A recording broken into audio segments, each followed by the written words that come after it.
Welcome to The Sleepless Universe. In this journey, we will explore the delicate chain of cosmic coincidences that made everything we know possible, from the fine-tuned forces of nature to the perfect positioning of our own world. If you enjoy this kind of content, I'd truly appreciate a like and a subscribe. And while you listen, let me know in the comments where you're watching from. For now, settle in, relax, and let's begin this quiet voyage through the improbable story of our existence. The improbable balance of physical constants.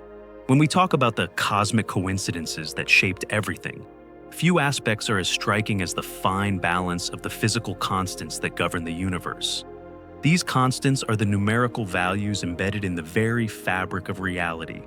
The speed of light, the gravitational constant, the mass of the proton, the charge of the electron, and many others. They are not arbitrary. They are fixed properties of nature, and they define how the universe behaves on every scale, from the orbit of planets to the chemistry of life. What makes them so remarkable is that even the tiniest deviation in their values could have made the universe sterile, lifeless, or unrecognizably different. Imagine, for example, that gravity were just a little stronger. Stars would burn their nuclear fuel at a much faster rate, drastically shortening their lifespans. Instead of stable suns shining for billions of years, giving life a chance to emerge and evolve, we would have brief, furious bursts of stellar activity ending in early supernovae. Planets might not even form before their host stars exploded. Conversely, if gravity were slightly weaker, stars might never ignite their fusion reactions at all. They would remain as cold clouds of gas, never producing light or warmth.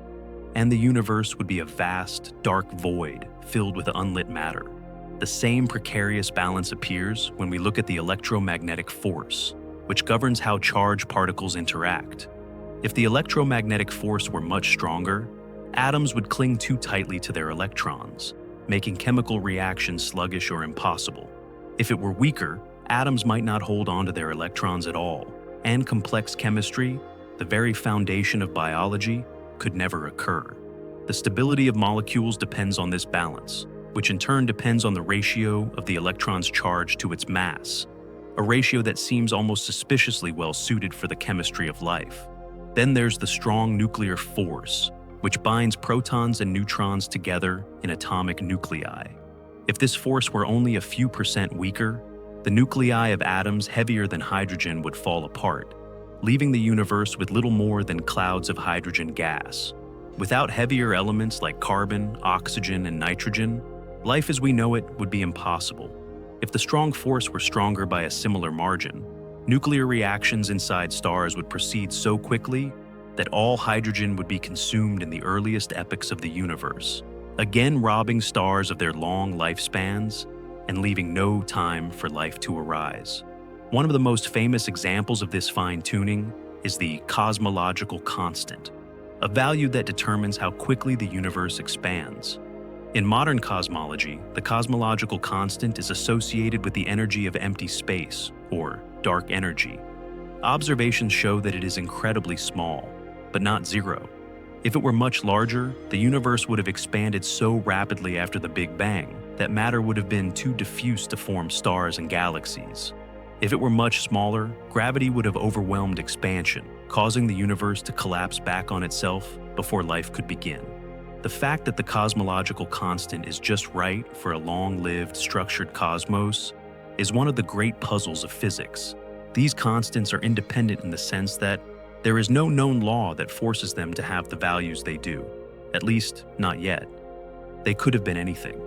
And yet, here we are, in a universe whose constants seem arranged with uncanny precision to allow complexity.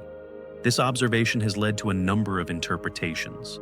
Some scientists suggest that we simply got lucky, a cosmic lottery in which countless universes exist with different constants, and we happen to live in the one where life is possible. Others argue for a deeper, undiscovered principle of physics that makes these values inevitable. Still others see it as a hint that our universe might have been designed, in some sense, to produce life. It's important to note that when physicists talk about fine-tuning, they don't mean that changing a constant by any amount would destroy life. The idea is that the range of life-friendly values is very narrow compared to the vast range of possible values. For example, the strength of the strong nuclear force could vary by only a few percent before stars and chemistry as we know them would cease to exist. That's like balancing a pencil perfectly on its tip. In principle possible, but extremely sensitive to the smallest nudge. The balance is not only delicate, but also interconnected.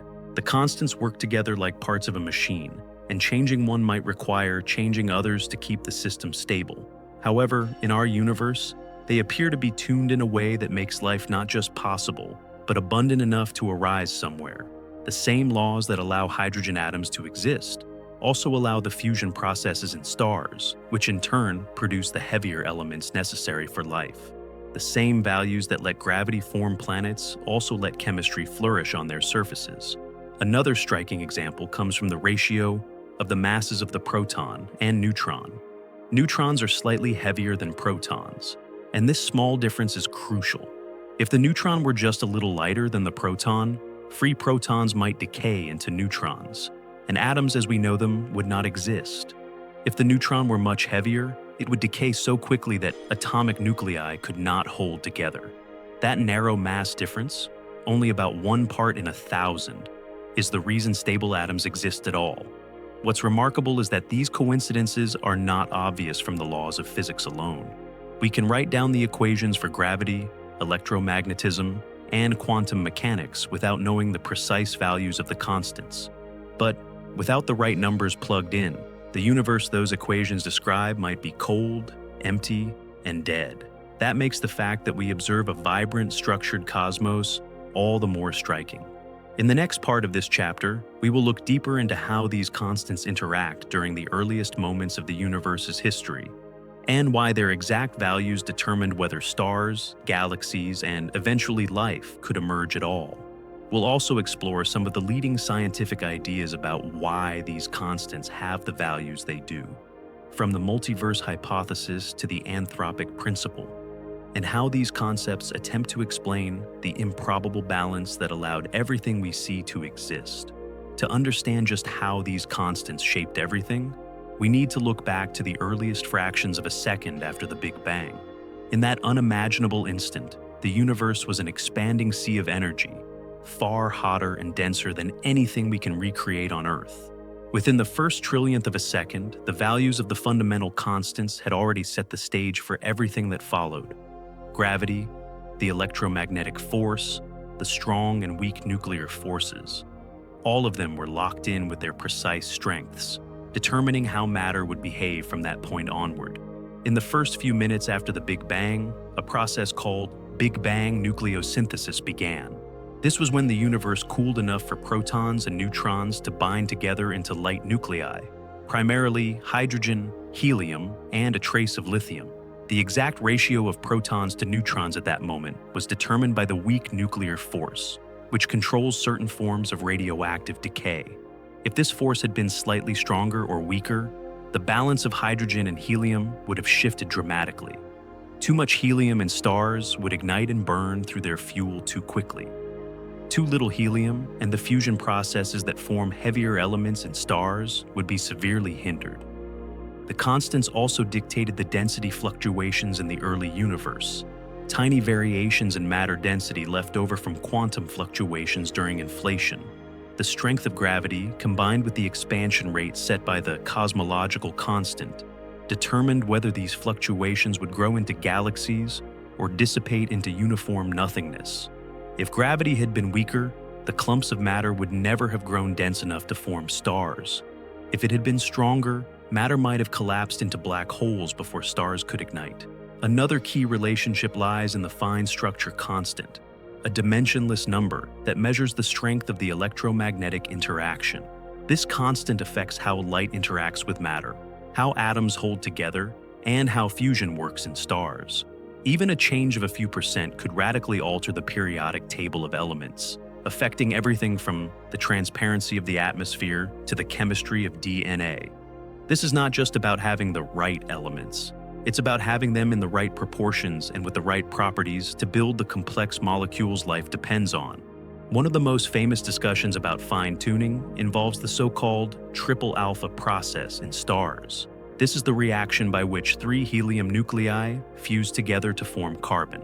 The process depends on a very specific energy resonance in the carbon nucleus. If the strong nuclear force or the electromagnetic force were slightly different, that resonance would vanish, and stars would produce almost no carbon. Without carbon, there would be no organic chemistry, no proteins, no DNA, and no life as we know it.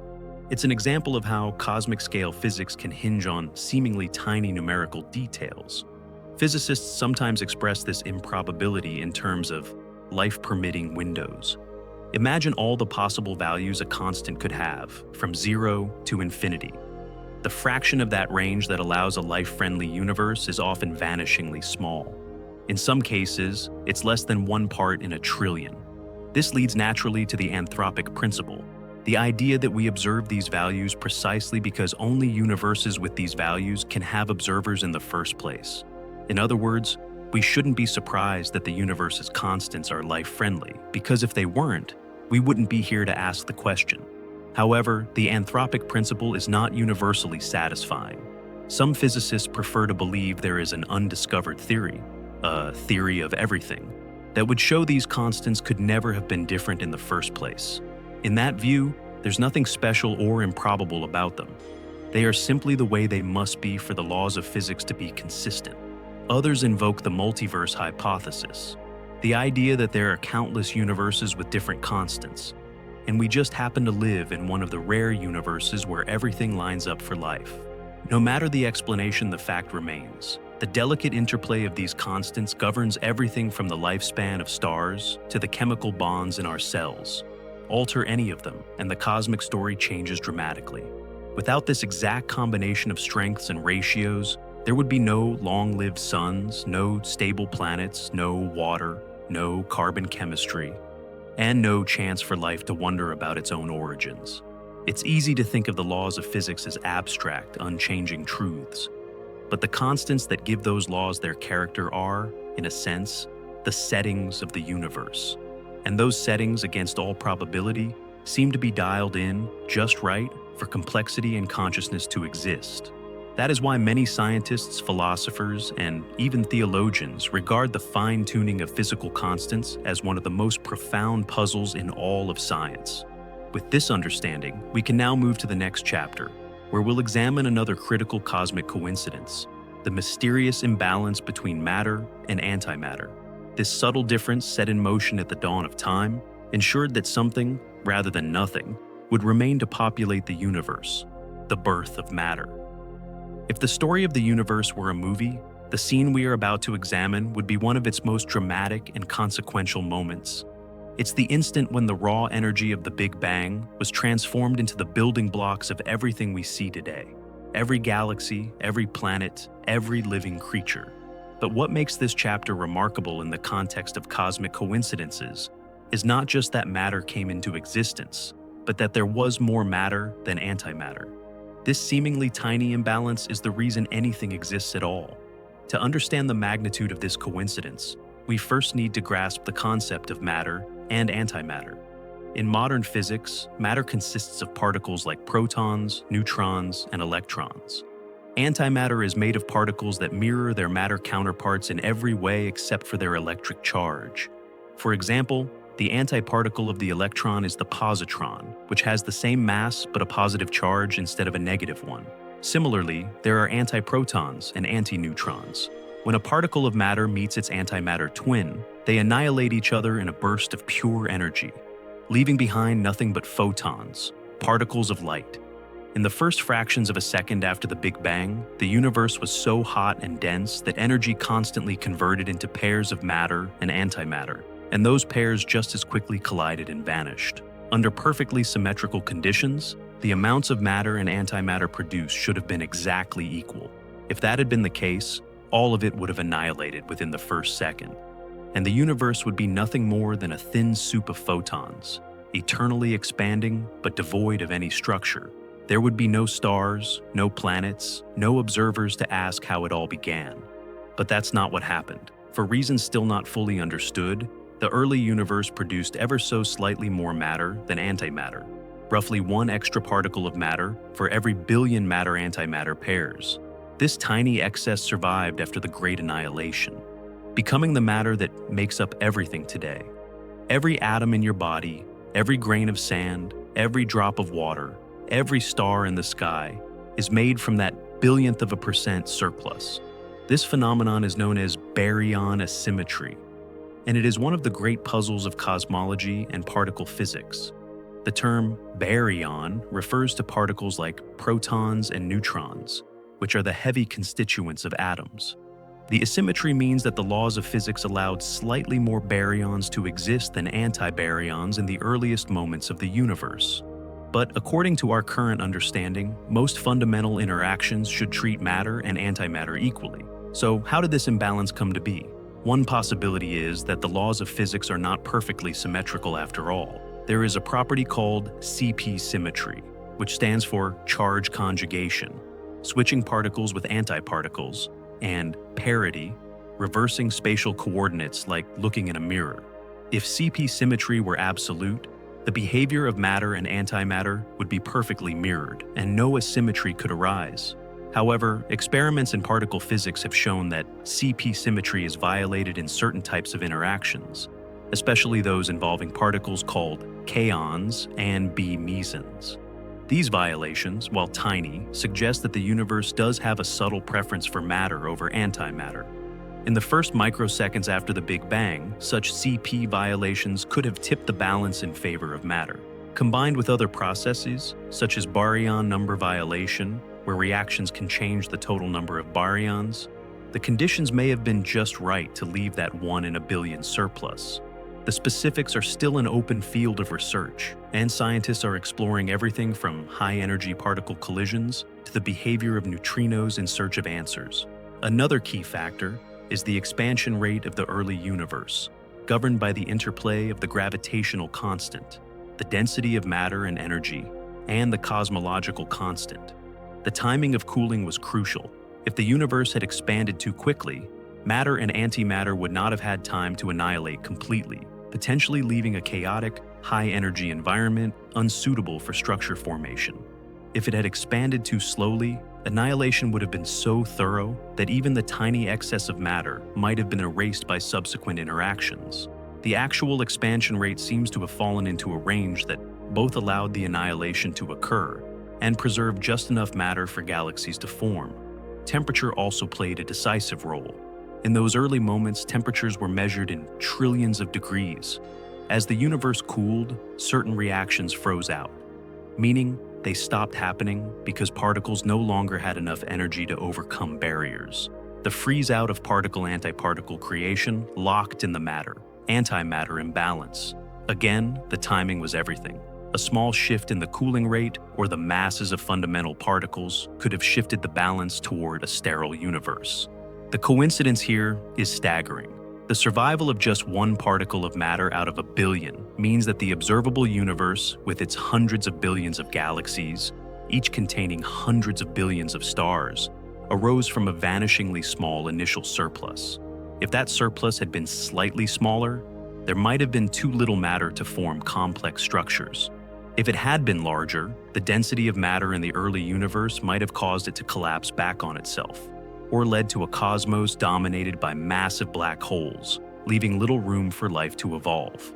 In the next part of this chapter, we'll explore how this leftover matter began, its transformation from a hot, formless plasma into the first atoms, the first stars, and eventually the large-scale cosmic structures we see today, and how the precise balance of forces ensured that this journey was even possible in the first place. With the matter-antimatter imbalance locked in, the universe entered a new phase. The leftover matter, the precious 1 in a billion survivors, was still in the form of a hot, dense plasma of protons, neutrons, electrons, and photons. This plasma was opaque, meaning light could not travel freely. It constantly scattered off the charged particles. Gravity, weak nuclear interactions, and electromagnetism were now working together in a delicate balance, shaping the next critical steps in the cosmic evolution. As the universe expanded, it cooled. Within the first few minutes, protons and neutrons began to combine into the nuclei of the lightest elements, mostly hydrogen with about 25% helium by mass and trace amounts of lithium. This period, known as Big Bang nucleosynthesis, lasted only a few minutes, yet it set the chemical foundation for everything that followed. The ratio of hydrogen to helium was determined by the neutron to proton ratio at that time, which in turn depended on the mass difference between these particles and the rates of certain weak nuclear processes. If these values had been slightly different, the composition of the early universe would have shifted dramatically, altering the course of star formation and the emergence of heavier elements. For hundreds of thousands of years afterward, the universe remained in its hot plasma state. Photons continued to bounce between particles, and gravity slowly began to amplify tiny variations in density, the seeds of galaxies and galaxy clusters. These variations were incredibly small, only about 1 part in 100,000. Yet they were enough for gravity to work on over vast timescales.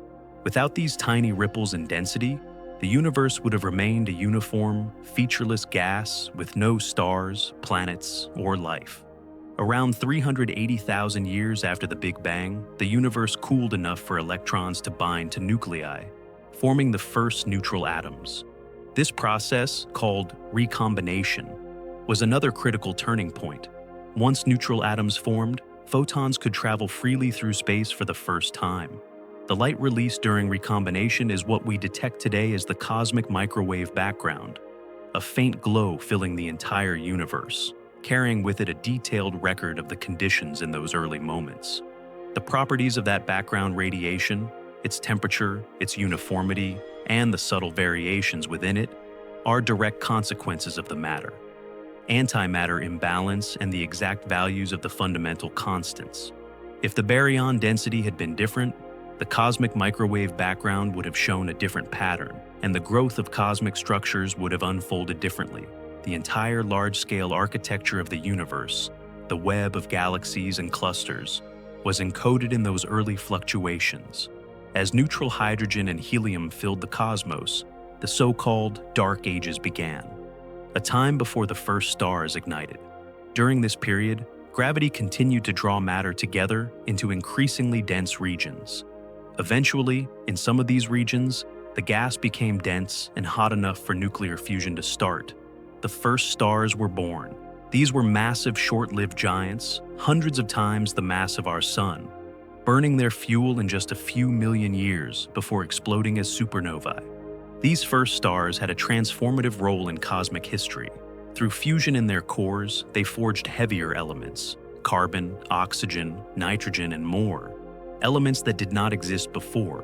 When these stars exploded, they scattered these elements into the surrounding space, enriching the gas from which future generations of stars and planets would form. Without this enrichment, planets like Earth, rich in heavy elements, could never have formed, and life as we know it would not exist. The timing here was once again critical.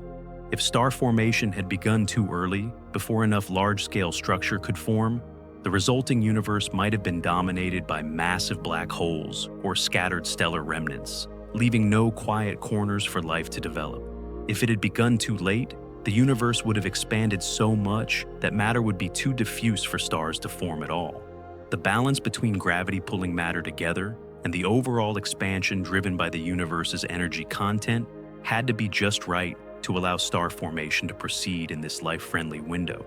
It's humbling to realize that the same tiny asymmetry in the earliest moments, that extra one particle of matter in a billion, is directly responsible for everything we see today. Without it, there would be no galaxies, no planets, no oceans, no trees, and no human minds to contemplate these events. The cosmic stage would have been empty, a silent, eternal darkness filled only with radiation. In the next chapter, we will explore how the earliest chemical ingredients, forged in the Big Bang and in the first stars, set the stage for the formation of all the heavier elements, and how the very existence of these elements rests on an intricate web of cosmic coincidences, the formation of hydrogen and helium. Among all the cosmic events that shaped the universe, the formation of hydrogen and helium was one of the most pivotal. These two elements account for over 99% of the ordinary matter in the universe today, and they serve as the raw fuel for everything from the first stars to the ongoing cycles of stellar birth and death. Their origin lies in a brief but extraordinarily important period known as Big Bang nucleosynthesis, a cosmic factory that operated for only a few minutes but left an imprint that would last for billions of years. To understand why this event was so crucial, we need to look back to about 1 second after the Big Bang.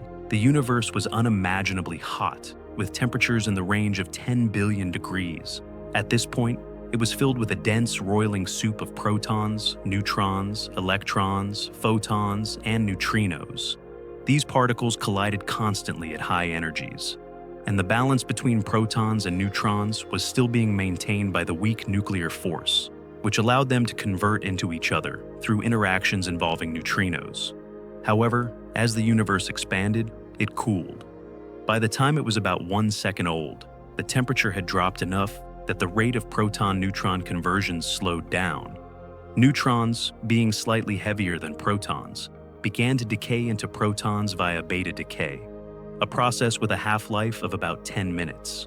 This meant that the number of neutrons was gradually decreasing relative to protons, a crucial fact, because the number of neutrons present would determine how much helium could ultimately form.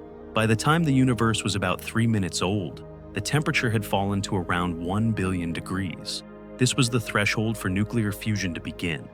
Protons and neutrons could now stick together to form the first atomic nuclei, without immediately being torn apart by high-energy photons. The first step in this chain was the formation of deuterium, a heavy isotope of hydrogen consisting of 1 proton and 1 neutron. This step was a bottleneck in the process because deuterium is fragile. In the ultra-hot conditions of the early universe, any deuterium nucleus that formed was quickly broken apart by energetic photons. Only as the temperature dropped further could deuterium survive long enough to act as a building block for heavier nuclei. Once stable deuterium began to accumulate, fusion reactions proceeded rapidly. 2 deuterium nuclei could fuse to form helium-3, 2 protons and 1 neutron, and helium-3 could combine with deuterium to form helium-4, 2 protons and 2 neutrons, protons and 2 neutrons, the most stable and abundant isotope of helium.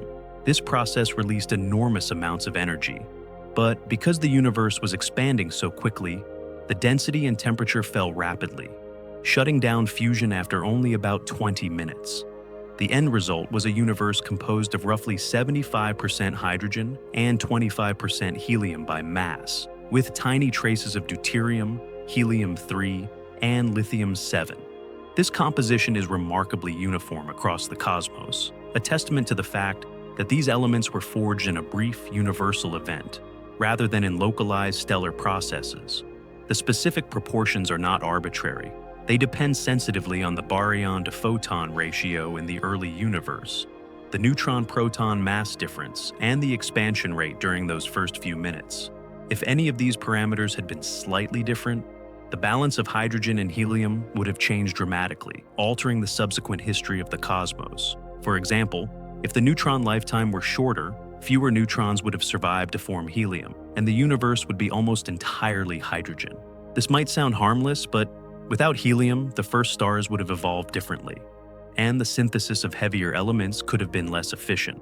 Conversely, if more helium had formed, stars would have been richer in helium from the start, which could have shortened their lifespans and reduced the chances for stable planetary systems to form. The timing of Big Bang nucleosynthesis was also critical. If the universe had expanded faster during those minutes, for example, due to a larger cosmological constant or additional forms of energy, the density would have dropped too quickly for significant helium production. If it had expanded more slowly, nuclear reactions might have gone further, converting much of the hydrogen into helium or heavier elements. Either extreme would have deprived the universe of the hydrogen fuel that has powered stars for billions of years. Hydrogen's dominance is not just a random quirk. It is the key to the universe's long-term energy supply.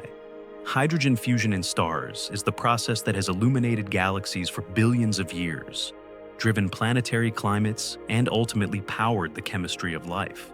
The fact that so much hydrogen was left over from the Big Bang ensures that the universe will continue forming stars for many billions of years to come. Helium, on the other hand, plays a more subtle but equally important role. Its stability and abundance affect the structure and evolution of stars, influencing their brightness, temperature, and lifespan. The balance between hydrogen and helium in a star determines how quickly it burns its fuel and what elements it produces in later stages of its life. Without the precise proportions set in the first few minutes after the Big Bang, the stellar life cycle might have unfolded very differently.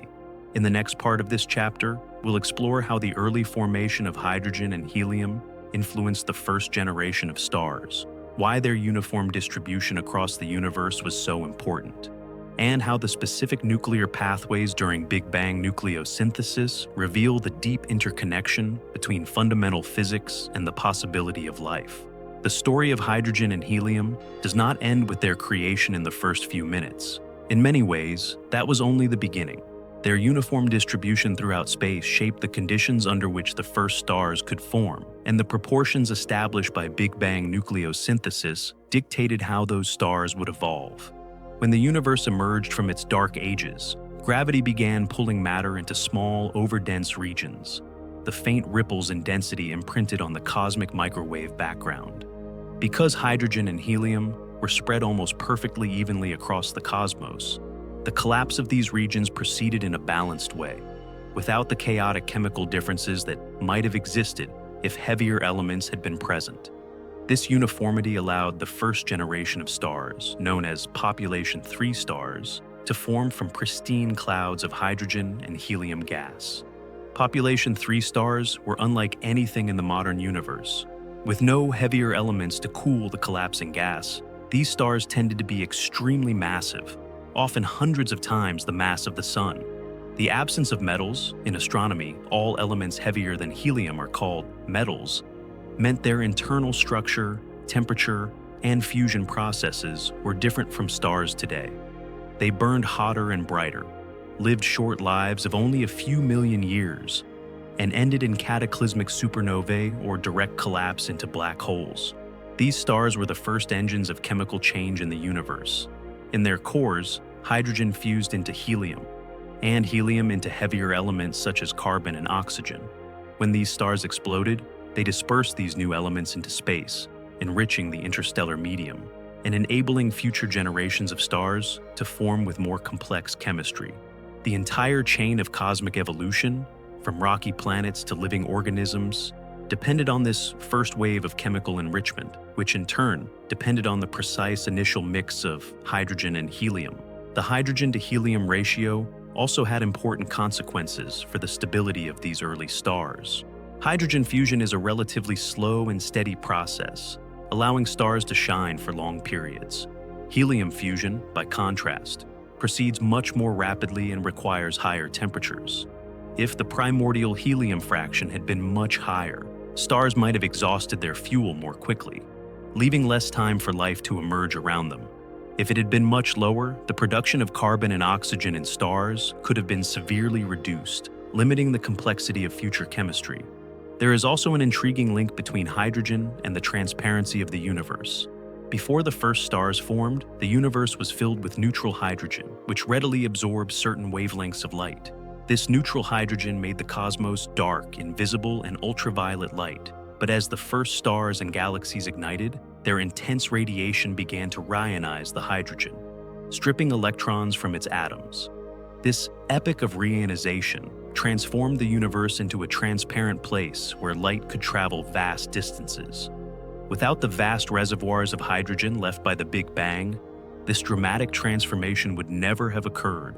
From a cosmological perspective, the precise abundances of hydrogen and helium serve as a kind of fingerprint of the early universe. Modern measurements of the cosmic microwave background, along with observations of distant, unprocessed gas clouds, confirm the predictions of Big Bang nucleosynthesis with astonishing accuracy. This agreement is one of the strongest pieces of evidence for the Big Bang model, and it also constrains the possible variations in the fundamental constants. Any significant deviation in those constants would have left a different chemical signature in the cosmos, On a more philosophical level, it is remarkable that such a simple recipe, 3 parts hydrogen to 1 part helium, underlies the complexity of everything we see. From this primordial mix arose galaxies, stars, planets, oceans, forests, and intelligent life. The elegance of this beginning lies in its simplicity. Yet that simplicity is the result of a highly specific set of conditions. The universe did not have to be this way. Countless other scenarios could have played out, most of them barren and lifeless. In the next chapter, we will explore how the creation of heavier elements built upon this foundation and why the existence of those elements, essential for planets and life, depends on another chain of extraordinary cosmic coincidences. The creation of heavier elements, the hydrogen and helium forged in the Big Bang, were only the first step in the universe's chemical evolution. For billions of years, these 2 light elements would serve as the raw material for the cosmic factories we call stars, the places where heavier elements, from carbon to uranium, are born. Without this ongoing stellar alchemy, the universe would still be a simple, uniform mix of hydrogen and helium, devoid of the complexity required for planets, oceans, and life. The creation of heavier elements, also called nucleosynthesis beyond helium, is a story of cycles of stellar birth, life, and death, and it rests on a series of delicate coincidences that ensured these processes could take place at all. When a star forms from a collapsing cloud of gas, its initial composition is almost entirely hydrogen, with about 1/4 helium by mass and only trace amounts of other elements. In the dense, hot core of the new star, hydrogen nuclei, protons, begin to fuse into helium through a series of reactions. For stars the size of our Sun, this process mainly proceeds through the proton-proton chain. In more massive stars, the core is hot enough for an alternative route called the carbon-nitrogen-oxygen (CNO) cycle to dominate. Both pathways release enormous amounts of energy, which flows outward, counteracting the force of gravity trying to collapse the star. As hydrogen in the core is converted into helium, the balance of forces shifts. Helium, having fewer particles per unit of energy output, cannot generate as much pressure at the same temperature as hydrogen. The core contracts under gravity, heating up until it reaches about 100 million degrees Kelvin, hot enough for helium fusion to begin. This process, known as the triple alpha reaction, is one of the most remarkable and improbable coincidences in all of astrophysics. The triple alpha reaction involves 3 helium-4 nuclei, alpha particles, fusing to form a carbon-12 nucleus. This reaction occurs in 2 steps. First, 2 helium nuclei fuse to form beryllium-8, which is highly unstable and typically decays back into 2 helium nuclei within a tiny fraction of a second. However, in the dense, hot environment of a stellar core, there is just enough time for a 3rd helium nucleus to collide with the beryllium-8 before it decays. When this happens, the result is a stable carbon-12 nucleus. The key to this process is a very specific energy resonance in carbon-12 that greatly increases the probability of the reaction. Without this resonance, the triple alpha process would be so inefficient that almost no carbon would form in stars. The existence of this resonance, predicted by physicist Fred Hoyle in the 1950s and later confirmed experimentally, is one of the most famous examples of fine-tuning in the universe. If the strong nuclear force or electromagnetic force were slightly different, the resonance would not exist, and the universe might be entirely devoid of carbon-based life. Once carbon is formed, it can serve as a stepping stone for the creation of heavier elements. In the cores of more massive stars, carbon fuses with helium to form oxygen, another element essential for life. Oxygen, in turn, can combine with helium to form neon, magnesium, and other heavier nuclei. The sequence of fusion reactions that build up heavier elements is called stellar nucleosynthesis, and it continues in stages depending on the mass of the star. The most massive stars can proceed all the way to forming iron in their cores. Iron is a special case because its nucleus has the highest binding energy per nucleon of any element. This means that fusing iron into heavier elements does not release energy, it consumes it. When a star's core becomes dominated by iron, fusion can no longer generate enough pressure to counteract gravity. The core collapses, triggering a supernova explosion. In this cataclysmic event, the outer layers of the star are blasted into space, carrying with them the heavier elements forged during the star's lifetime. Supernovae are not only spectacular light shows, they are also the primary means by which elements heavier than iron, such as gold, uranium, and platinum, are created. These elements form through rapid neutron capture processes, where atomic nuclei absorb neutrons faster than they can decay. The extreme temperatures, densities, and neutron fluxes required for this process exist only in the most violent events in the universe: supernova explosions and the collisions of neutron stars. The distribution of heavy elements in the universe depends on the frequency and timing of these events. If massive stars formed too rarely, or if they collapsed directly into black holes without exploding, the interstellar medium would remain poor in heavy elements. On the other hand, if such explosions were too common too early, galaxies might have become chemically enriched before stable planetary systems could form, leading to different conditions for life.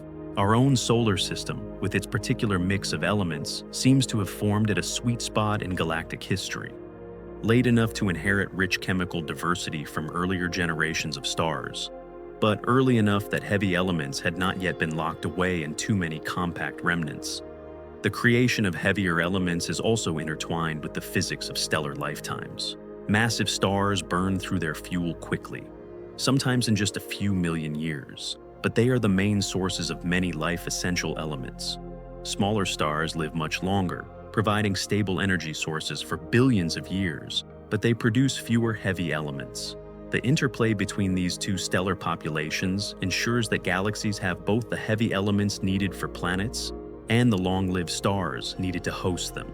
In the next part of this chapter, we will explore how these heavier elements spread through space, how they became incorporated into new stars and planets, and how the specific mix of elements in our own solar system reflects a long chain of cosmic events stretching back to the first generation of stars. When a massive star ends its life in a supernova, the explosion sends shockwaves through the surrounding interstellar medium. These shockwaves sweep up gas and dust, compressing nearby clouds and often triggering the formation of new stars. In this way, heavy elements produced inside one generation of stars are passed on to the next, seeding the galaxy with the raw materials for planets, moons, and eventually life. Over billions of years, this process has transformed the universe from a nearly pristine mix of hydrogen and helium into a chemically diverse environment rich in the periodic table's full spectrum. The enrichment process is not uniform. Different regions of a galaxy can have very different chemical compositions, depending on their history of star formation and supernova activity. The centers of galaxies tend to be more chemically evolved, with higher concentrations of heavy elements, while the outskirts remain more pristine. Our Sun, for example, contains a higher fraction of heavy elements than many older stars, suggesting that it formed from material that had already been enriched by multiple cycles of stellar birth and death. This higher metallicity was crucial for the formation of rocky planets in the solar system, including Earth. Heavy elements play an indispensable role in planetary formation. In the swirling disk of gas and dust around a young star, heavier elements condense into solid grains. These grains stick together to form planetesimals, the building blocks of planets. Without a sufficient supply of heavy elements, a planetary system might contain only gas giants and icy worlds, with no rocky planets to serve as potential homes for life. The fact that Earth is composed largely of elements forged in the cores of long-dead stars is a vivid reminder of our cosmic heritage. Some of the most vital elements for biology, such as carbon, nitrogen, oxygen, phosphorus, and sulfur, are relatively abundant in the galaxy because they are produced in large quantities by common stellar processes. Others, like iodine and molybdenum, are rarer but still essential for certain biochemical functions. Their presence in the right proportions on Earth is the result of a long chain of cosmic events that distributed them unevenly across space, mixing them into the material that eventually formed our planet. Even the timing of Earth's formation appears fortuitous. The solar system formed about 4.6 billion years ago, roughly 9 billion years after the Big Bang. This meant that the galaxy had already gone through enough cycles of star formation and death to accumulate the heavy elements needed for complex chemistry, but it was still young enough to offer a relatively stable environment. Had the Sun formed earlier, there might not have been enough heavy elements for rocky planets. Had it formed much later, the galaxy might have been more dynamically unstable, with higher rates of catastrophic events like nearby supernovae or gamma-ray bursts. Supernovae themselves are a double-edged sword for life. On the one hand, they are the creators of many essential elements. On the other, they can release deadly radiation and strip away planetary atmospheres if they occur too close to inhabited worlds. The balance between these two effects is another layer of cosmic coincidence. Our solar system resides in a relatively calm region of the Milky Way, far from the dense, supernova-rich core, yet close enough to regions where past explosions seeded our neighborhood with the ingredients for life. For elements heavier than iron, neutron star mergers are now thought to be a major source. When two neutron stars spiral into each other and collide, the resulting explosion can eject enormous amounts of gold, platinum, and other rare elements into space. These events are much less frequent than supernovae, but they may be responsible for much of the universe's supply of certain elements. The fact that such mergers occur at all, and that their products can be incorporated into future star systems, is yet another necessary step in the chain leading to worlds like ours. By the time our solar system began to form, the interstellar medium in our region of the Milky Way had been enriched by countless generations of stars. This mixture of hydrogen, helium, and heavier elements collapsed under gravity to form the Sun, the planets, and everything in between. In a real sense, every atom in your body heavier than hydrogen was forged in the heart of a star, or during a stellar explosion billions of years ago. The calcium in your bones, the iron in your blood, the oxygen you breathe, all are gifts from the ancient cosmos. The creation of heavier elements is a story of transformation and recycling, powered by the most extreme processes in nature. It is also a story of improbability, relying on fine-tuned nuclear reactions, the right distribution of stellar masses, and a galactic environment that could preserve and concentrate these elements without destroying the worlds that would form from them. Without this complex interplay of factors, the universe might still be a simple, lifeless expanse of hydrogen and helium. In the next chapter, we will look at the delicate stability of stars themselves, the long, steady lives that allow planets to remain habitable for billions of years, and the subtle physical balances that make such stability possible. The delicate stability of stars.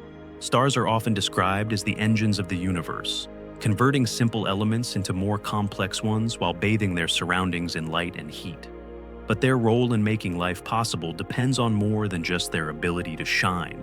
It hinges on their ability to shine steadily for billions of years. This stability is not a given. In fact, it is the result of an extraordinarily delicate balance between opposing forces, and even slight changes in the laws of physics could have robbed the universe of the long-lived stars that make habitable worlds possible. At its core, a star exists in a constant struggle between gravity pulling inward and the outward pressure of energy produced by nuclear fusion. Gravity, the weakest of the four fundamental forces, might seem easy to overcome, but in the enormous mass of a star, it is relentless. Left unchecked, gravity would cause the star to collapse into a dense, hot core, perhaps becoming a neutron star or a black hole almost immediately. What stops this collapse is the immense energy released when lighter nuclei fuse into heavier ones. In the case of a star like the Sun, the primary fusion process is the proton-proton chain, where hydrogen nuclei combine to form helium, releasing energy in the form of gamma rays and neutrinos. This energy travels outward through the star, heating its outer layers and creating a pressure that exactly balances the inward pull of gravity. If the fusion rate speeds up, the star expands slightly, which cools the core and slows the reaction rate. If the rate slows down, the star contracts slightly, heating the core and speeding the reaction back up. This feedback mechanism, known as hydrostatic equilibrium, is one of the key reasons stars can remain stable for billions of years. But for this equilibrium to exist, several physical constants must have the values they do. The strength of gravity, for instance, determines the pressure and temperature in a star's core. If gravity were significantly stronger, stars would burn through their fuel much faster, living only a fraction of their current lifespans. Even stars like the Sun might last only millions rather than billions of years, far too short for life to evolve on orbiting planets. If gravity were weaker, stars might never reach the temperatures needed for fusion to start, remaining as cold, inert gas clouds. The electromagnetic force also plays a crucial role. It governs how atomic nuclei and electrons interact, and it determines the energy barrier that protons must overcome to fuse. If this barrier were much higher, stars would need much higher core temperatures to ignite, again shortening their lifespans and limiting the range of possible stellar masses. If it were lower, fusion might proceed too rapidly or in unstable bursts, making stars erratic and hostile to life. Another subtle factor is the rate of energy transport within a star. In some stars, energy moves outward primarily through radiation, photons scattering and slowly working their way to the surface. In others, convection, the physical movement of hot plasma, plays a dominant role. The balance between these processes affects not only a star's stability, but also its surface temperature and the type of light it emits. These properties, in turn, influence the climates of any orbiting planets. The fact that stars like the Sun radiate in a relatively steady, life-friendly spectrum is not inevitable. It is the product of finely balanced internal physics. The mass of a star is perhaps the single most important factor in its stability and longevity. Stars with less than about 8% of the Sun's mass are called red dwarfs, and they burn their fuel extremely slowly, often lasting trillions of years, far longer than the current age of the universe. Their stability is unmatched, but their low luminosity means that planets must orbit very close to remain warm, potentially exposing them to harmful stellar flares and tidal locking. On the other end of the spectrum, very massive stars, dozens of times the Sun's mass, shine brilliantly but live only a few million years before dying in spectacular explosions. Our Sun, with a mass and luminosity in the middle of the stellar range, is something of a sweet spot. It is massive enough to sustain stable fusion for about 10 billion years, but not so massive that it burns out quickly.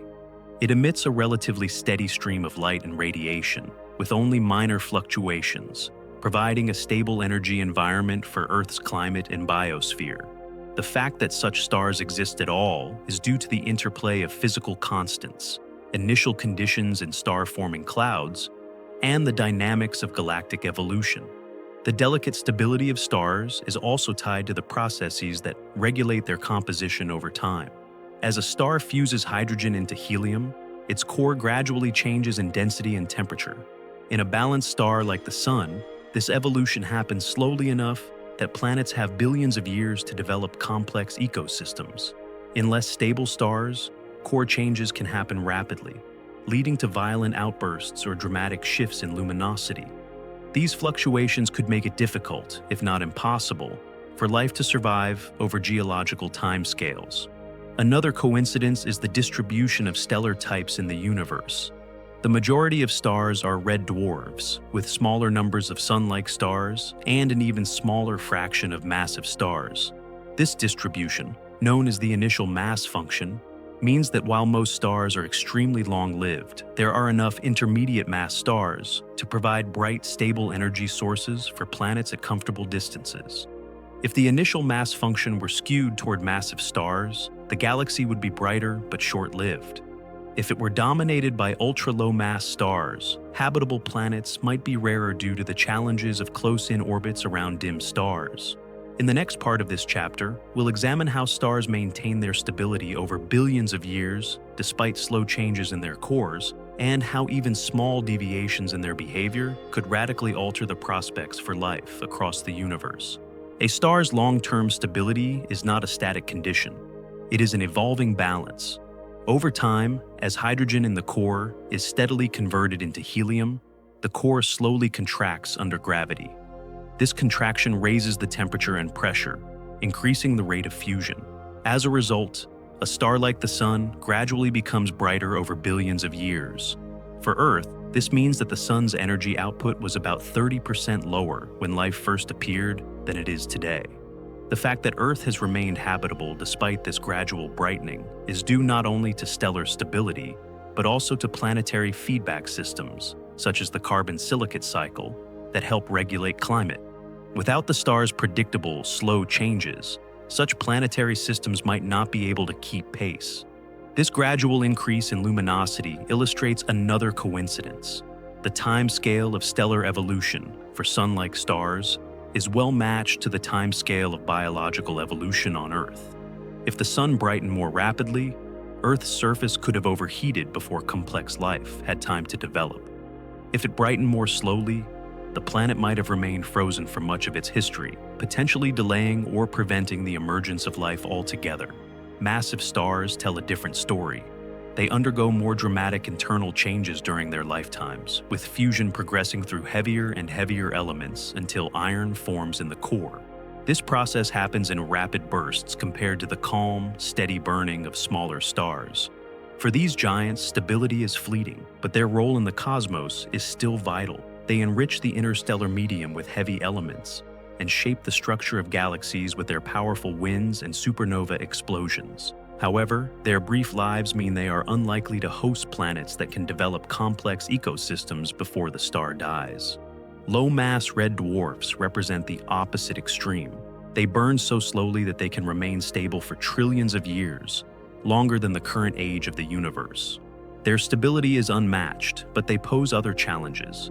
Because their habitable zones are so close to the star, planets in those zones are often tidally locked, with one side in permanent daylight and the other in permanent night. Moreover, many red dwarfs are prone to intense stellar flares, which can strip away planetary atmospheres or bombard the surface with harmful radiation. The fact that our sun falls between these extremes, not too short-lived, not too faint, not too violent, is another layer of cosmic good fortune. The stability of stars also depends on the balance between different modes of energy transport inside them. In stars like the Sun, the core is radiative, meaning energy travels outward via photons, while the outer layers are convective, meaning energy is carried by rising and falling currents of plasma. This arrangement helps maintain a steady output of energy. In fully convective stars, energy transport is more turbulent, which can lead to magnetic activity and variability in brightness. The particular structure of a star's interior is determined by its mass, composition, and the values of fundamental constants. Change these, and the star's stability might be compromised. Another often overlooked factor is metallicity, the fraction of a star's mass made up of elements heavier than helium. Metallicity affects a star's opacity, which influences how energy moves through it. Stars with higher metallicity tend to have stronger stellar winds, which can gradually reduce their mass and alter their evolution. Stars with very low metallicity, like the first generation after the Big Bang, have different fusion pathways and structures. The Sun's metallicity is relatively high compared to many stars in the galaxy, and this may contribute to its long-term stability and suitability for hosting a habitable planetary system. The distribution of stable stars across the galaxy also matters for life. In dense regions near the galactic core, gravitational interactions between stars can destabilize planetary orbits, and frequent supernovas can threaten planetary atmospheres. In the sparse outer regions, stars may be more stable, but heavy elements are scarcer, making rocky planets less common. Our Sun's position, in a relatively calm, metal-rich part of a spiral arm, provides both chemical abundance and environmental stability. Perhaps most remarkable of all is that stellar stability is not an isolated property. It is tied to nearly every other coincidence we have discussed so far. The values of the fundamental constants, the initial hydrogen-helium mix from the Big Bang, the processes of heavy element creation, and the galactic environment in which stars are born. This intricate web of dependencies means that changing one factor could unravel the conditions that allow stars to shine steadily for billions of years. The delicate stability of stars has given planets like Earth a long, continuous energy supply, long enough for life to emerge, evolve, and develop the capacity to reflect on its origins. Without this stability, the universe might be filled with flickering, unstable light sources, with planets baked or frozen before life could take hold. It is one more in a chain of cosmic balances that seem almost improbably well-suited for the existence of observers to notice them. In the next chapter, we will turn to a single element whose properties are so perfectly suited for life that it stands as one of the most famous examples of cosmic fine-tuning. Carbon, the backbone of all known biology. The special nature of carbon. Of all the elements created in the cosmic furnace of stars, none is as central to life as carbon.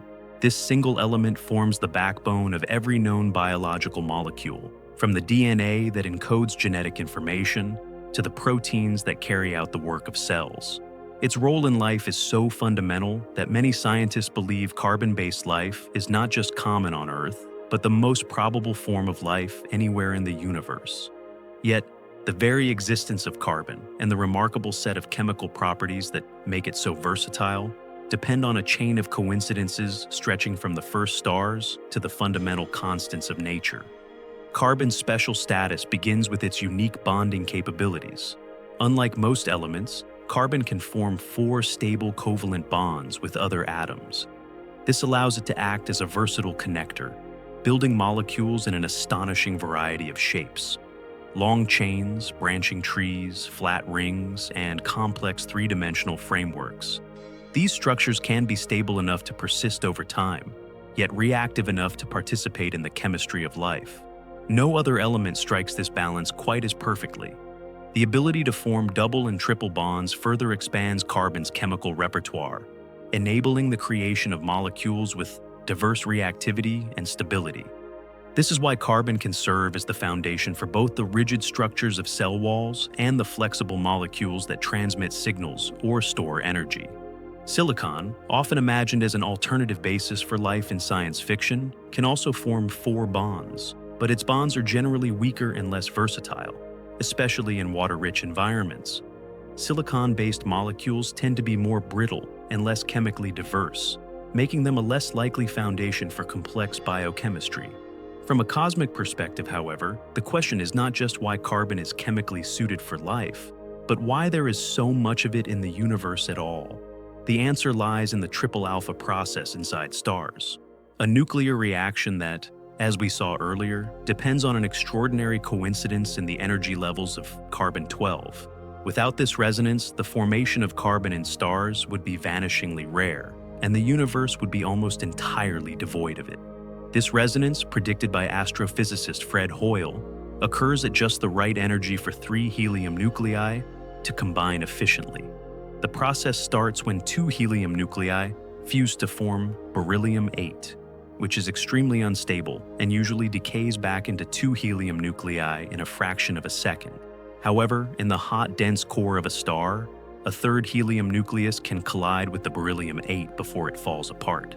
The energy resonance in carbon-12 makes this reaction far more likely than it would otherwise be, producing large amounts of carbon in stars of the right mass and temperature. Once formed, carbon can participate in further fusion reactions, particularly in more massive stars, where it combines with helium to form oxygen.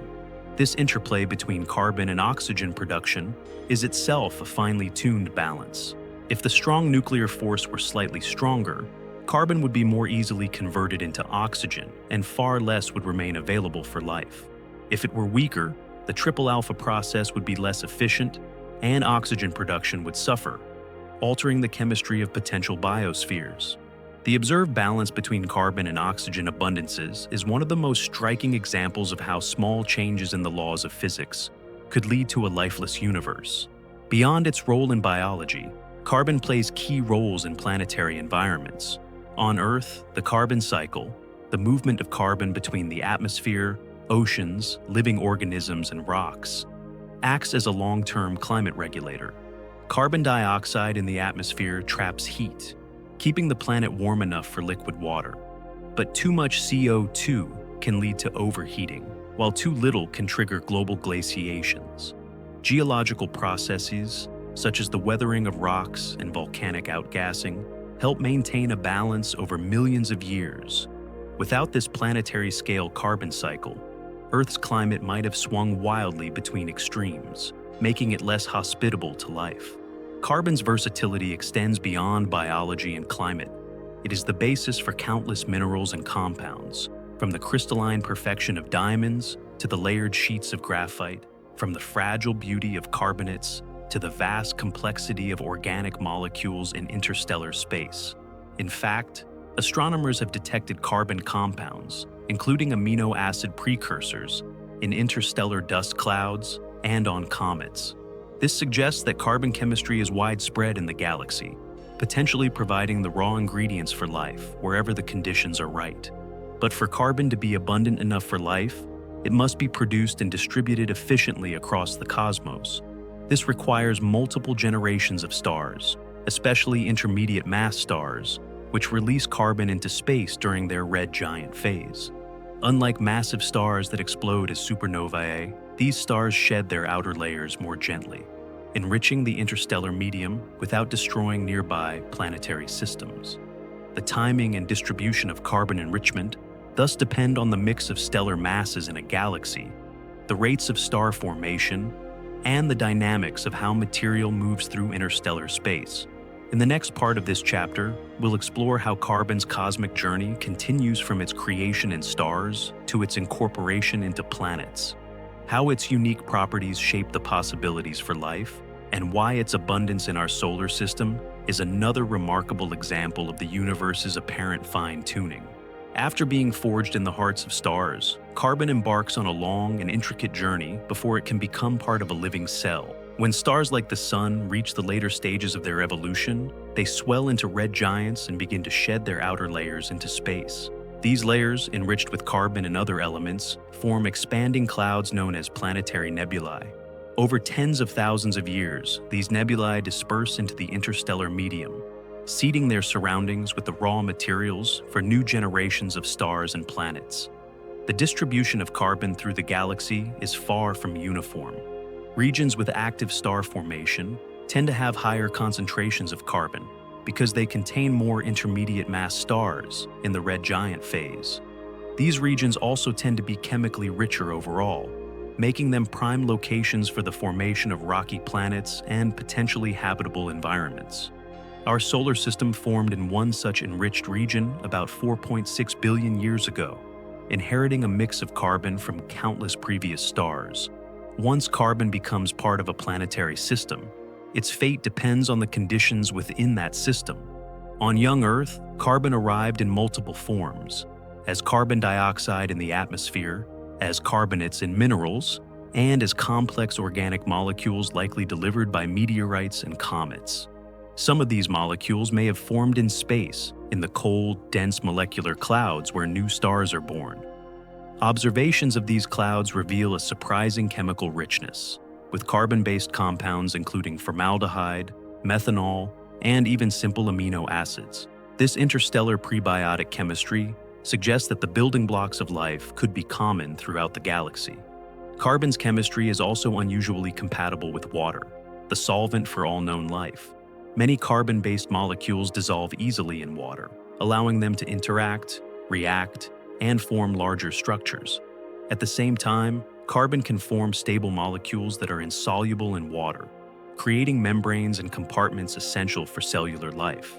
This dual compatibility, the ability to interact with both polar and nonpolar environments, is rare among elements and is a key reason carbon is so central to biochemistry. On Earth, the carbon cycle links the planet's biosphere, atmosphere, oceans, and geology into a single interconnected system. Plants and photosynthetic microbes use carbon dioxide to build sugars, which form the basis of the food chain. Animals consume these sugars and release carbon dioxide back into the atmosphere through respiration. Over longer timescales, geological processes bury carbon in sediments, forming fossil fuels, or lock it into rocks as carbonates. Volcanic activity and weathering gradually return this carbon to the atmosphere, maintaining a dynamic balance that has persisted for billions of years. Without this cycling, carbon could become trapped in inaccessible forms, starving the biosphere, or accumulate unchecked, destabilizing the climate. The abundance of carbon in our solar system, and particularly on Earth, is the result of a precise set of cosmic circumstances. Too little carbon, and life might never have gained a foothold. Too much, and planetary atmospheres could become thick with greenhouse gases, leading to runaway heating. The sun's composition, the solar system's formation environment, and the delivery of additional carbon from comets and asteroids all contributed to Earth's position in this narrow window. Carbon's cosmic journey also highlights the interconnectedness of the universe's coincidences. Its formation depends on fine-tuned nuclear physics. Its abundance depends on the life cycles of stars and the chemical evolution of galaxies. And its utility for life depends on its unmatched chemical versatility. Remove or alter any link in this chain, and the outcome could be a universe where complexity never progresses beyond simple molecules. What makes carbon especially remarkable is not just its role in the chemistry of life, but its potential to enable life elsewhere. If life exists on planets orbiting other stars, it is likely that carbon plays the same central role it does here.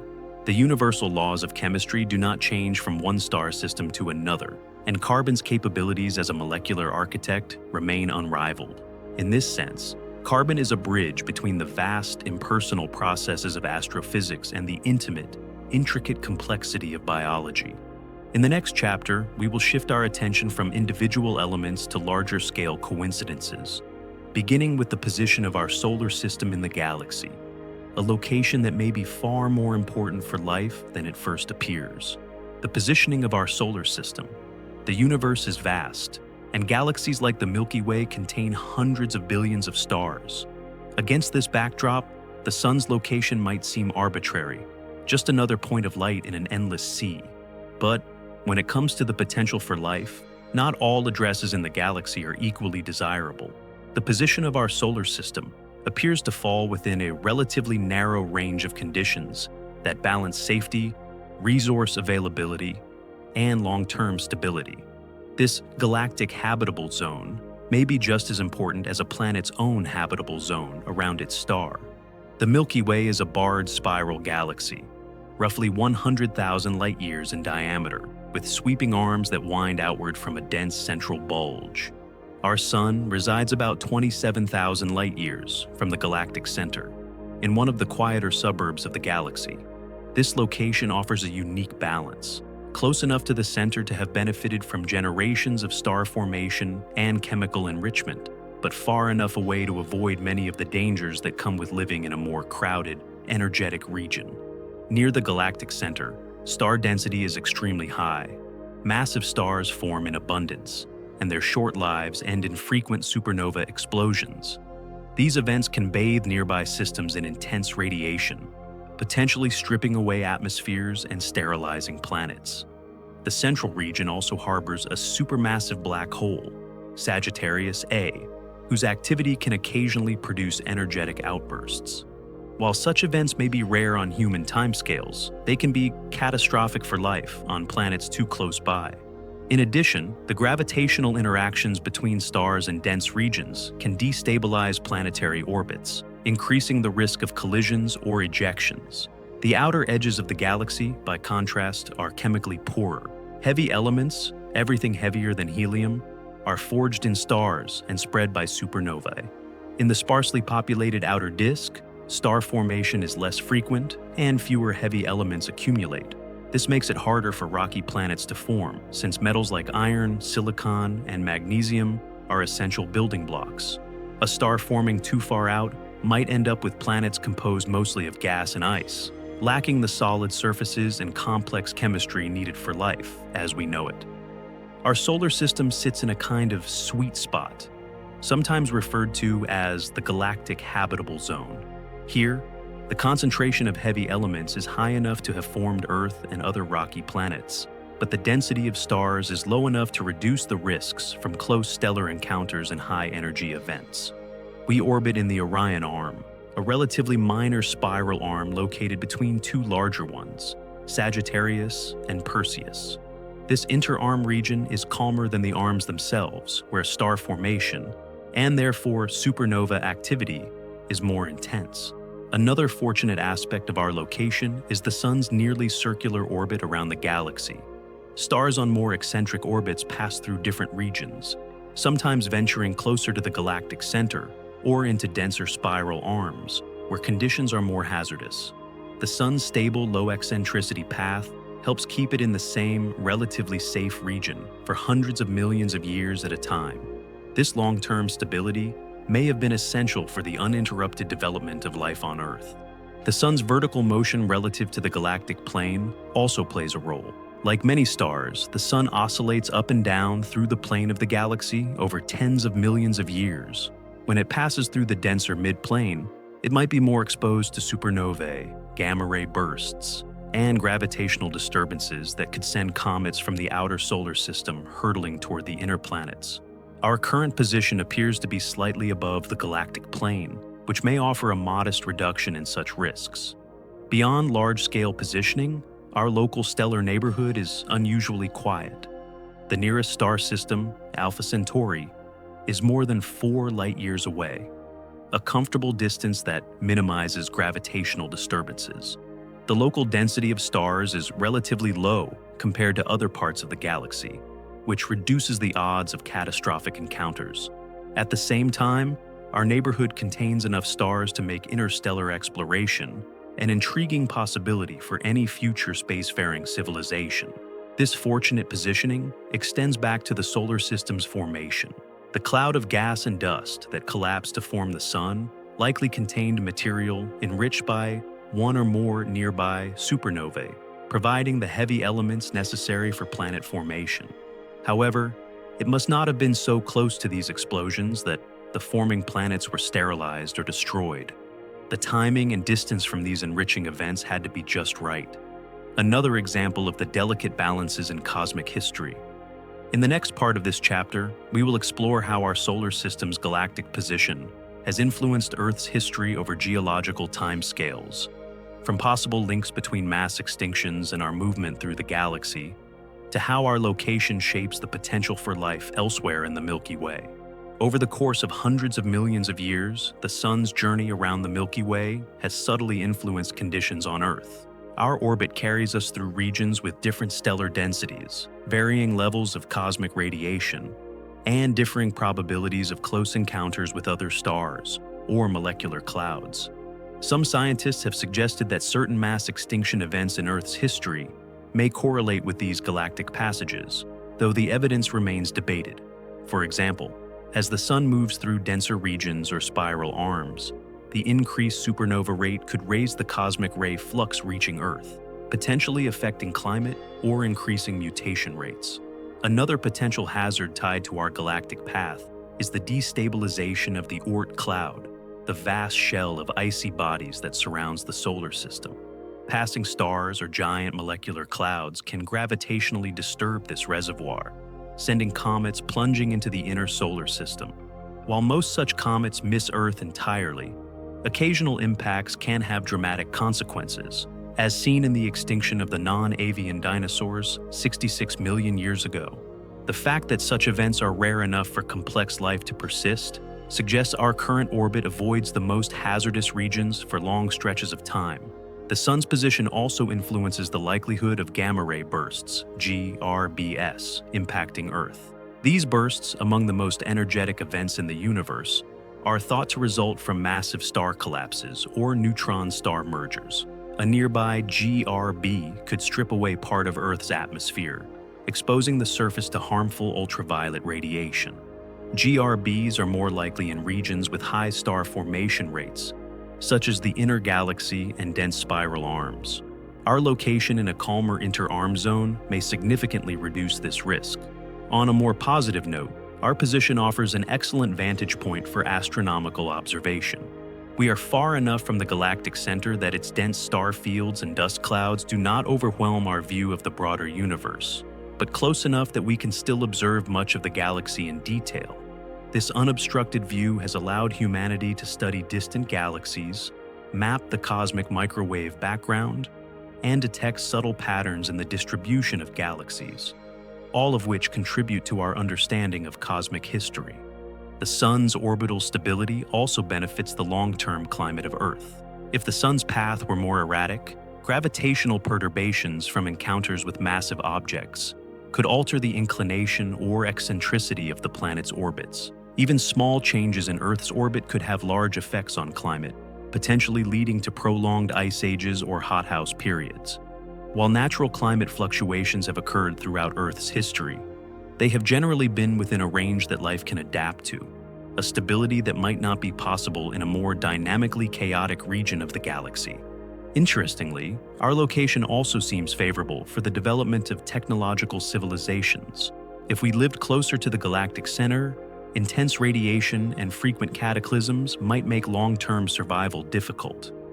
In the sparse outer galaxy, the scarcity of heavy elements could limit the development of complex chemistry and technology. The galactic habitable zone offers a compromise, environments rich enough in resources to build advanced civilizations, but stable enough for them to endure. The interplay of these factors, chemical richness, radiation safety, gravitational stability, and long-term orbital consistency, suggests that the Sun's placement is not just a happy accident, but a key factor in the story of life on Earth. Of course, key factor does not necessarily mean rare.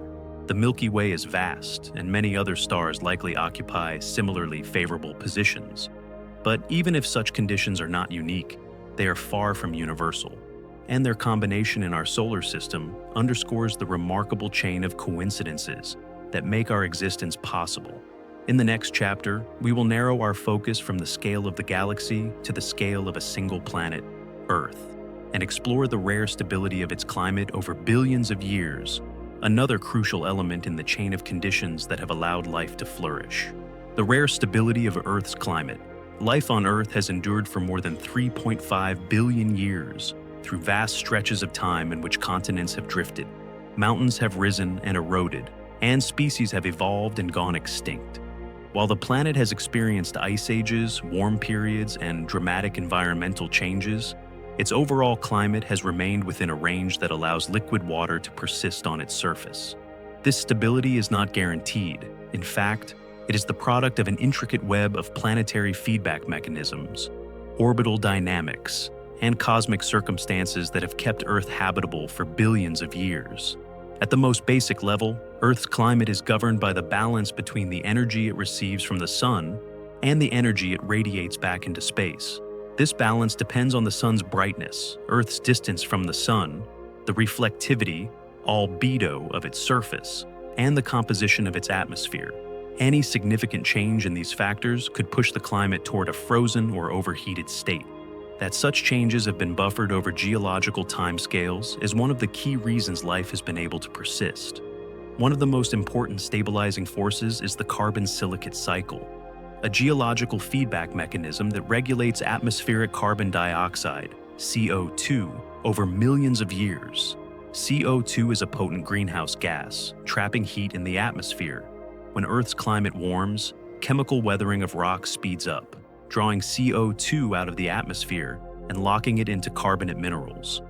This cooling effect counteracts the initial warming. Conversely, when the climate cools, weathering slows, volcanic activity continues to release CO2, and greenhouse warming gradually restores temperatures. This long-term thermostat has helped keep Earth's average temperature within a habitable range, despite changes in the Sun's output. The Sun itself has not been constant. When life first appeared, the Sun's luminosity was about 30% lower than it is today, a fact known as the faint young sun paradox. Given this reduced brightness, Earth should have been frozen solid for much of its early history. Yet, geological evidence shows the presence of liquid water. The resolution to this paradox likely lies in higher concentrations of greenhouse gases in the early atmosphere, particularly CO2 and methane, which compensated for the weaker sunlight. Over time, as the sun brightened, these greenhouse gas levels gradually declined, keeping the climate within habitable bounds. Orbital dynamics have also played a role in climate stability. Earth's orbit is not perfectly circular, and its axial tilt and precession vary over tens of thousands of years in cycles known as Milankovitch cycles. These variations change the distribution of sunlight on Earth's surface, driving ice ages and interglacial periods. While these cycles cause significant climate shifts on shorter timescales, they do not push the planet into permanently uninhabitable conditions, thanks in part to the buffering effects of oceans and the carbon cycle. Earth's size and mass contribute to its stability as well. A smaller planet might have cooled more quickly, losing its internal heat and shutting down the tectonic activity that drives the carbon-silicate cycle. Without plate tectonics, CO2 released by volcanoes could not be recycled into the mantle, and the atmosphere might either become depleted of greenhouse gases or accumulate them to dangerous levels. Earth's active geology, including its shifting continents, subduction zones, and mid-ocean ridges, is essential to maintaining long-term climate stability. The presence of liquid water in vast oceans has also acted as a powerful climate stabilizer. Water has a high heat capacity, meaning it can absorb and store large amounts of heat without rapidly changing temperature. Oceans distribute heat around the planet via currents, reducing extreme temperature differences between regions. They also act as major reservoirs for carbon, absorbing CO2 from the atmosphere and storing it both in solution and in marine sediments. This oceanic buffering helps moderate both short-term and long-term climate fluctuations. Another often overlooked factor in Earth's climate stability is the influence of the Moon. The Moon's gravitational pull stabilizes Earth's axial tilt, which is currently about 23.5 degrees. Without the Moon, gravitational interactions with other planets could cause the tilt to vary chaotically over millions of years, leading to extreme and unpredictable climate swings. A relatively stable tilt has allowed Earth to maintain predictable seasonal cycles, which are crucial for ecosystems and agriculture. Earth's position in the solar system's habitable zone, the range of distances where liquid water can exist on a planet's surface, is also key. We orbit near the middle of this zone, giving us a buffer against moderate changes in solar output or atmospheric composition. Planets on the inner edge of the habitable zone, like Venus, are more vulnerable to runaway greenhouse effects, while those near the outer edge, like Mars, are more likely to freeze. The fact that Earth is not teetering on either edge is another piece of good fortune. In the next part of this chapter, we will examine the threats to climate stability over geological timescales, from asteroid impacts to supervolcanoes, and how Earth's systems have repeatedly recovered. We will also consider how rare this level of resilience might be on planets elsewhere in the galaxy, and why Earth's long-term habitability may be far from typical. Throughout Earth's history, the climate has faced dramatic disruptions from external and internal events, yet has repeatedly returned to a life-supporting balance. One of the most dramatic examples comes from asteroid and comet impacts. Large impacts inject vast amounts of dust and aerosols into the atmosphere, blocking sunlight and causing a sudden cooling period known as an impact winter. The extinction of the non-avian dinosaurs 66 million years ago was likely triggered by such an event. Yet even after this massive disruption, Earth's climate recovered within hundreds of thousands of years, a relatively short span in geological terms. Supervolcanoes present another challenge. Eruptions like the one that formed the Toba caldera in Indonesia about 74,000 years ago can eject enough ash and sulfur dioxide into the stratosphere to reflect sunlight and cool the planet for years. While such events can be devastating for human societies and ecosystems, Earth's climate system has always eventually rebalanced. The interplay between volcanic CO2 emissions and long-term weathering processes helps ensure that the atmosphere's greenhouse gas levels return to equilibrium. Over longer timescales, continental drift has had a profound influence on climate. The positions of continents determine ocean currents, which in turn regulate heat distribution around the globe. For example, the closing of the Isthmus of Panama about 3 million years ago altered ocean circulation patterns, strengthening the Gulf Stream and influencing the onset of Northern Hemisphere ice ages. Tectonic shifts can also expose new rock types to weathering, altering the carbon cycle, and gradually shifting global temperatures. Ice ages themselves illustrate Earth's climate resilience. During these periods, large portions of the continents are covered by glaciers, sea levels drop, and ecosystems are transformed. Yet the planet has repeatedly emerged from these frozen states without tipping into a permanent snowball Earth condition. This recovery is largely due to the carbon silicate cycle. As ice sheets advance, weathering slows, allowing volcanic CO2 to build up in the atmosphere until greenhouse warming melts the ice. There have been times, however, when Earth came close to the edge.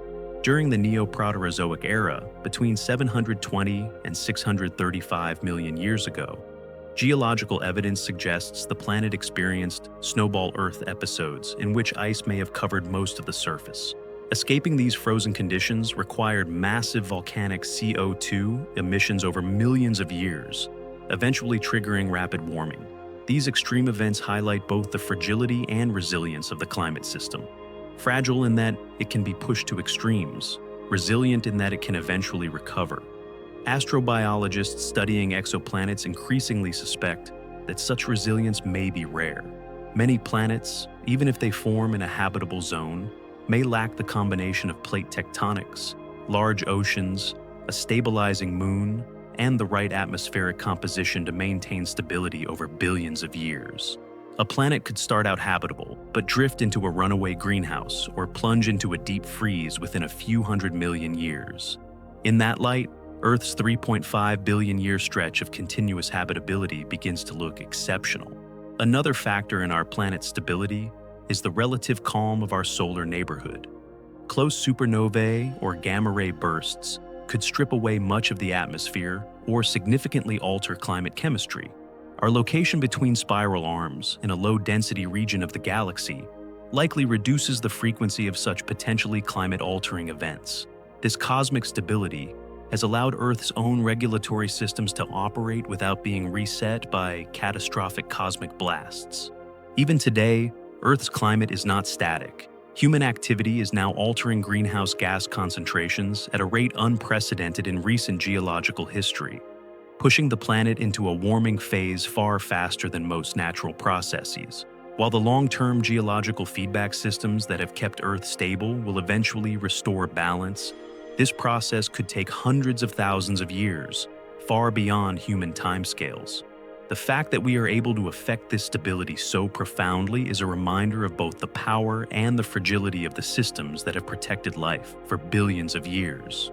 In the grand cosmic context, Earth's rare climate stability is the product of a network of interlocking factors: orbital dynamics, geological feedbacks, the moderating effects of oceans, the stabilizing influence of the moon, and a favorable galactic environment. Alter any of these significantly, and the planet's long-term habitability could vanish. This combination may be uncommon in the galaxy, which could help explain why, despite the vast number of planets, Earth remains the only known world with complex life. In the next chapter, we will zoom out again, tracing the long chain of cosmic events from the earliest chemistry to the rise of complex organisms that connects the stability of planetary environments to the emergence of intelligent life. The chain of cosmic events leading to complex life.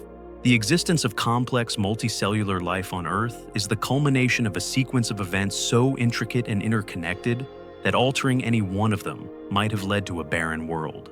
These events stretch across the history of the universe, beginning billions of years before Earth even formed, and weave together astrophysics, chemistry, geology, and biology into a single, improbable tapestry. The story begins with the formation of the first atoms after the Big Bang, mostly hydrogen, helium, and trace amounts of lithium. Without this starting mix, there would have been no fuel for the first stars and no pathway to heavier elements.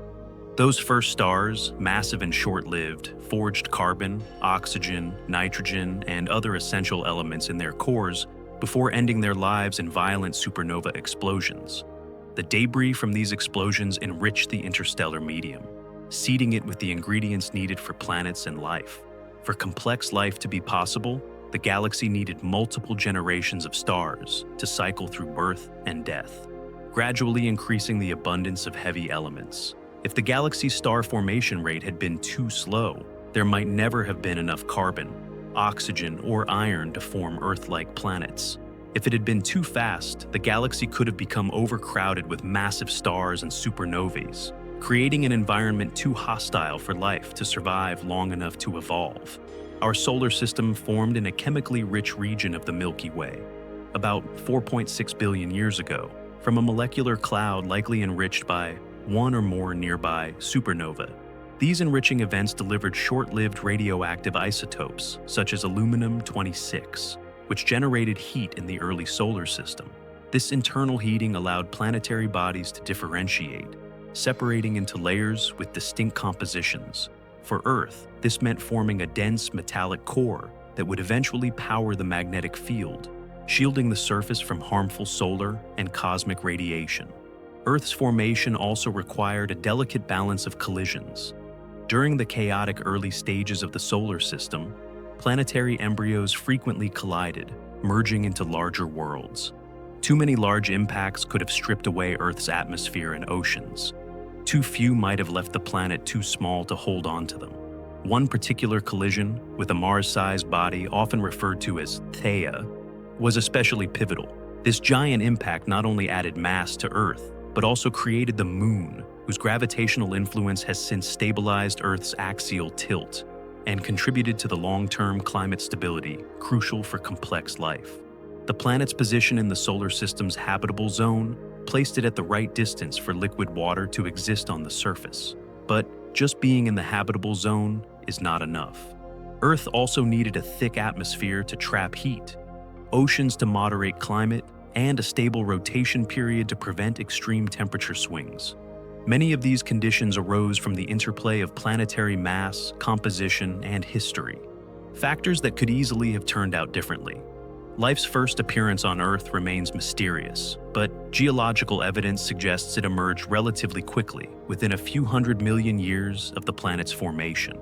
The earliest organisms were simple, single-celled microbes.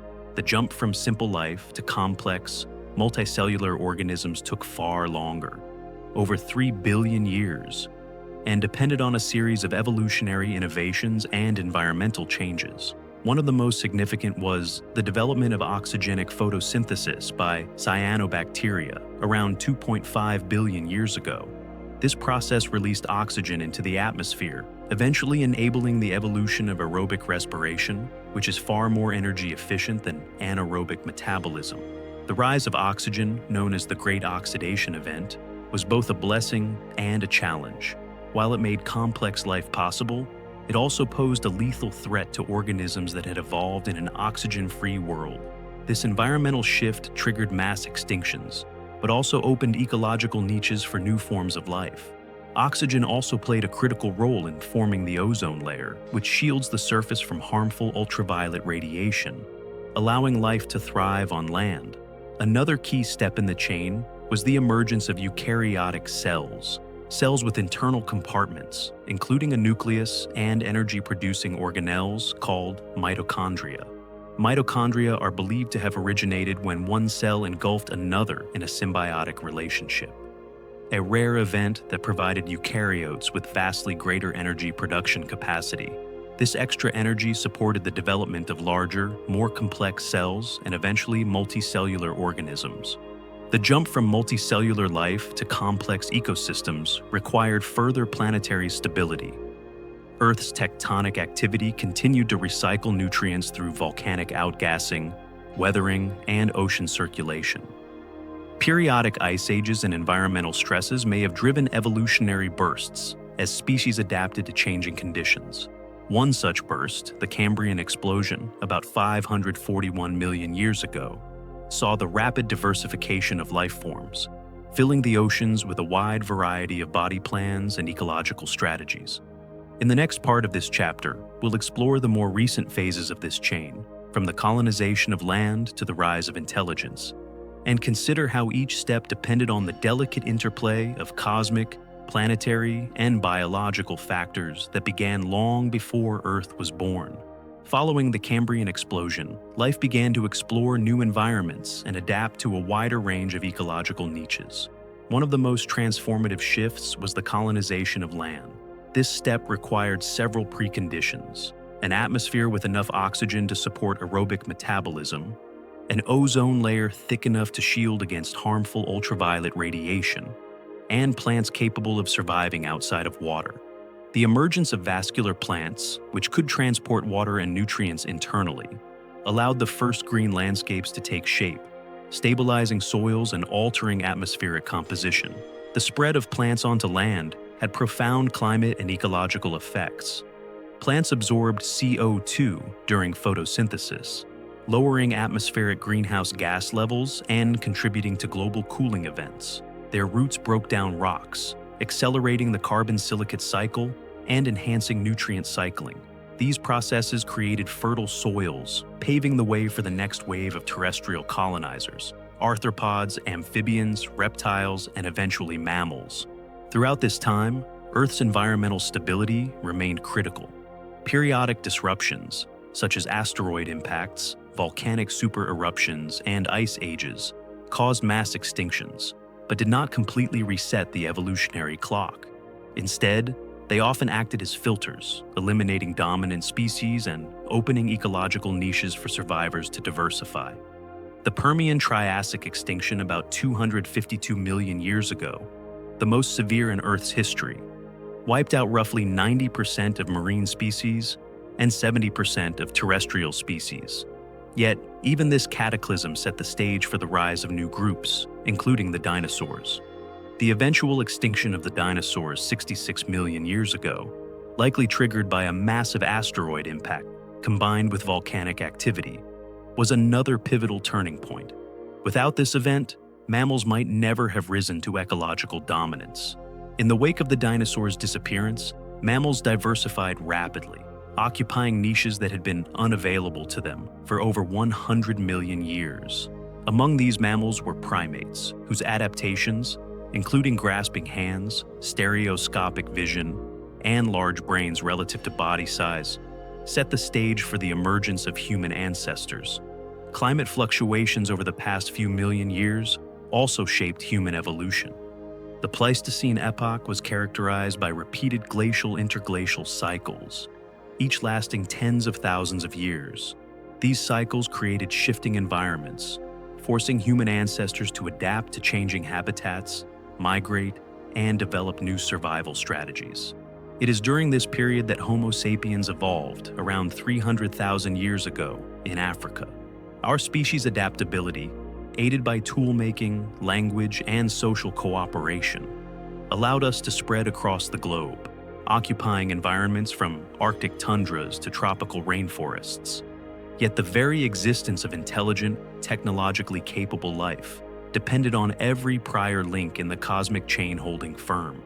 Without stable, long-lived stars, there would have been no billions-year window for life to evolve.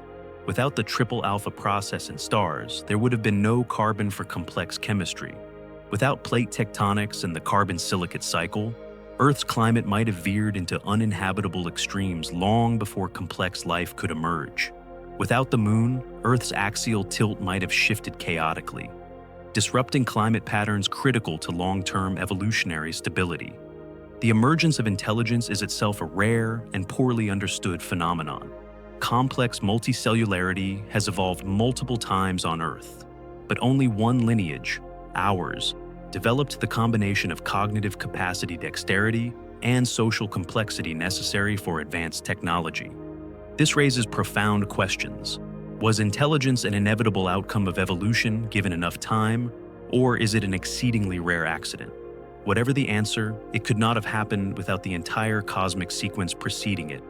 Even now, the chain of events that led to complex life remains fragile. Mass extinctions, climate shifts, and cosmic hazards could disrupt the biosphere at any time. But the fact that our planet has experienced billions of years of relative habitability, long enough for life to evolve from microbes to a species capable of contemplating its own origins, underscores the extraordinary nature of Earth's history. In the next and final chapter, we will explore the flip side of these coincidences, how small changes in the universe's initial conditions could have led to radically different outcomes, and what these possibilities reveal about the precariousness of life in the cosmos. What if the coin had landed differently? The universe we see around us feels, to most people, like a kind of default reality.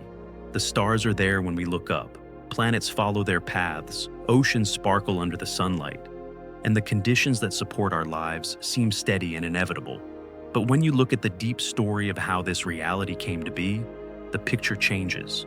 The universe is not inevitable. It is the product of a series of events and conditions, each of which could have gone differently. Some of these differences would have led to a universe that is dim, cold, and empty. Others might have given rise to fiery, short-lived stars, or to planets swaddled in poisonous atmospheres. In many scenarios, there would simply be no life at all. No oceans, no forests, no minds to wonder about the cosmos.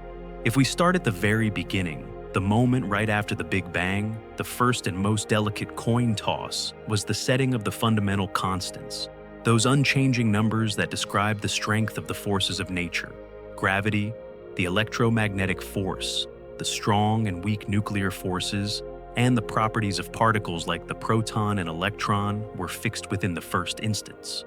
If gravity had been just a touch stronger, the entire cosmic story would have unfolded at a breakneck pace. Stars would have collapsed faster, burning through their nuclear fuel in only millions of years instead of billions.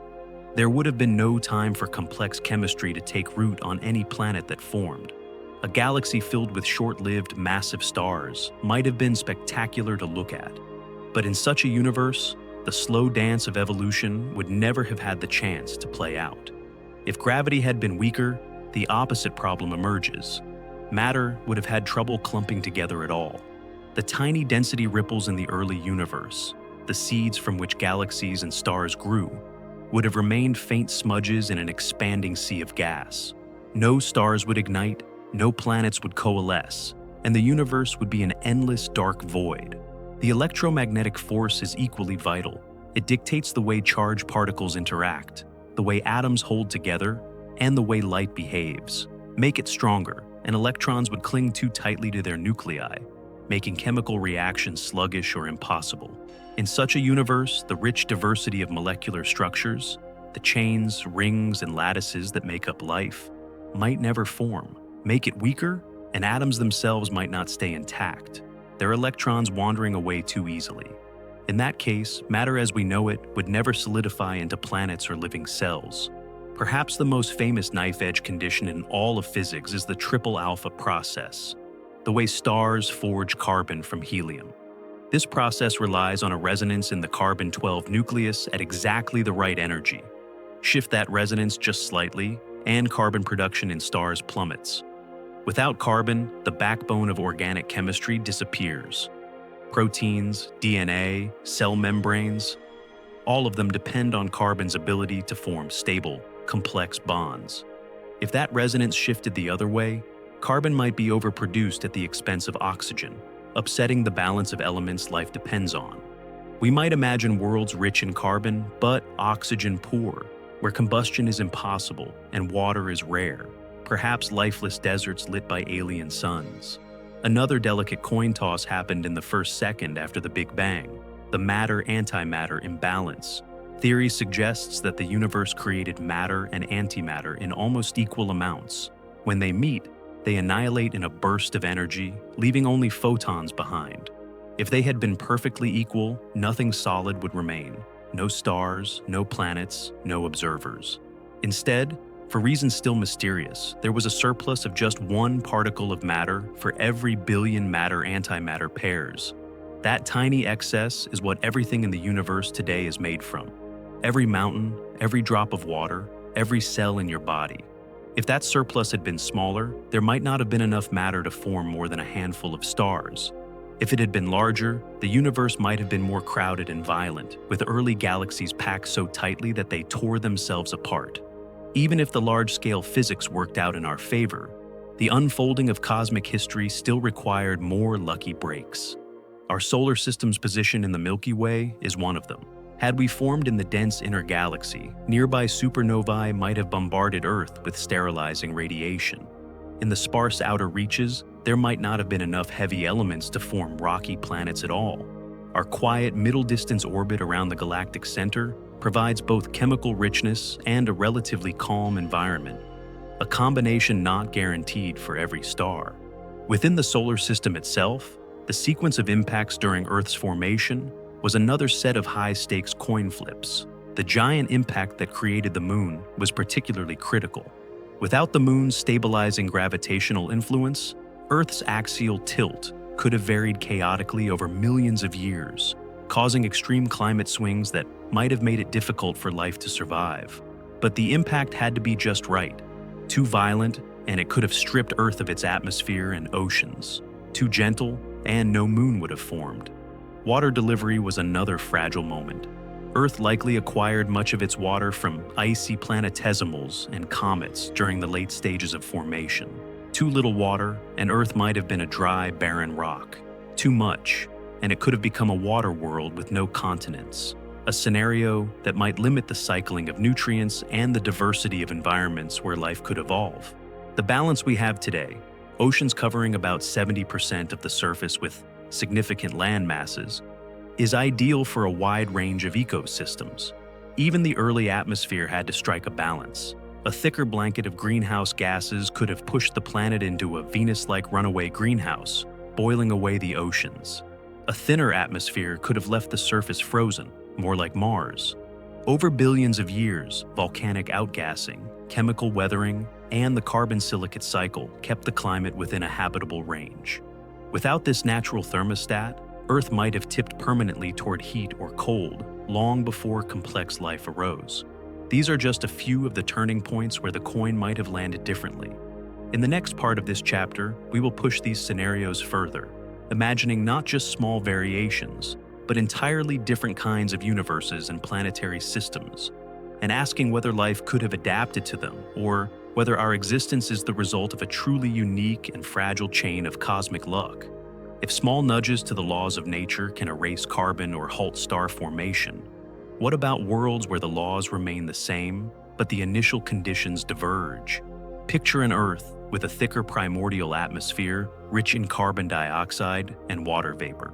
The young sun's light, 30% dimmer than today, would have been trapped more efficiently, warding off global glaciation. But as the sun brightened, that same blanket could have forced the climate into a runaway greenhouse. Oceans would have boiled from the top down. The stratosphere would have filled with water vapor, ultraviolet light would have split those molecules, and hydrogen would have leaked into space. The planet would settle beneath a crushing hot sky, its surface a salt pan memory of lost seas. In this timeline, complex life never climbs onto land. There is no land to climb onto. Shift the dial the other way, and imagine an Earth with a thinner atmosphere and less volcanic outgassing. The young oceans glaze over, glaciers advance toward the equator, and the world tumbles into a deep freeze. Even if photosynthetic life finds pockets of liquid water beneath the ice, the feedback loops that restore warmth might be too weak to break the planet free. Our own world flirted with this fate during the Neo-Proterozoic, but volcanism rebuilt greenhouse gases and thawed the snowball. A little less internal heat, a little slower plate tectonics, a slightly different mix of continents, and the thaw might never come. Consider the moon. Without it, Earth's axial tilt would wander on chaotic million-year timescales under the gravitational tugs of the other planets. The result would be violent swings in seasonality, tropical forests shifting to boreal scrub and back again, ice sheets advancing and retreating far beyond the rhythms we know. Life might persist, but the continuity needed for complex ecosystems and long evolutionary experiments could be repeatedly interrupted. Conversely, a larger moon would raise stronger tides, potentially supercharging coastal mixing and nutrient delivery, but also flooding and drying vast areas in extreme cycles that could favor hardy microbial mats over fragile multicellular life trying to take root. Not all alternate coins fall on climate. Some drop into chemistry. Replace a fraction of Earth's carbon with silicon in the crust and mantle, and weathering rates, mineralogy, and the carbon silicate thermostat shift. Silicon can build complex structures, but its bonds are less nimble in water. The diversity of polymers that carbon tosses off so effortlessly is harder to achieve. Prebiotic chemistry might stall in tarry dead ends, or brittle lattices that resist the soft assembly of membranes and enzymes. Or pivot to phosphorus, decrease its accessible abundance in sediments, and biochemistry struggles to build ATP, the universal energy coin of cells. Life might be forced into slower, less efficient metabolisms, forever trapped in microbial simplicity. Astronomical neighborhoods write their own alternate scripts, place the sun deeper in a spiral arm teeming with massive, short-lived stars, and supernovae pepper the sky. Each one injects cosmic rays that can shred atmospheric molecules and alter climate chemistry. Too many nearby blasts and ozone thins, ultraviolet light intensifies, mutation rates spike, and extinction pulses grow frequent. Some argue that occasional stress can stir the evolutionary pot. Too much simply tips it over. Move the sun outward where metals are scarce, And the protoplanetary disk may never build a roster of rocky worlds. Gas giants dominate, icy dwarfs abound, but stable, temperate continents never rise. Even within the same galactic address, small differences in the early solar system can ripple forward, shift Jupiter's orbit inward or outward by a few percent, and its gravitational shepherding of asteroids and comets changes. In one world, Jupiter hurls too many mountain-sized rocks inward, sterilizing early surfaces. In another, it starves the inner system of water and organics by trapping icy bodies in far reservoirs. Change the timing of the late heavy bombardment, and the window for life's emergence slides. Start it later, and nascent biospheres are reset again and again before they can gain traction. There are deeper departures. Suppose the weak nuclear force were just a hair weaker, altering the neutron-proton balance in the first minutes after the Big Bang. Primordial nucleosynthesis would yield a different hydrogen to helium ratio. Stars would ignite differently, burn at different rates, and build different chemical inventories. Some universes would be helium-heavy, with stunted stellar families that speed through their lives. Others would be hydrogen-rich but sluggish, with few pathways to the heavier elements life depends upon. Or give dark energy a slightly larger value so that cosmic expansion pulls matter apart faster. Galaxies remain wispy, star formation sputters, and the sky fills with islands of dim light, too diffuse to birth the heavy element factories that seed planets. That universe may be beautiful, but it is quiet in the way deserts are quiet, rich in geometry, poor in stories. Could life adapt to any of these variations? Perhaps. Life is a champion of the narrow margin. Microbes colonize boiling vents and frozen brines. Some tolerate radiation and acid. On a water world with no continents, floating mats might engineer their own buoyant ecosystems.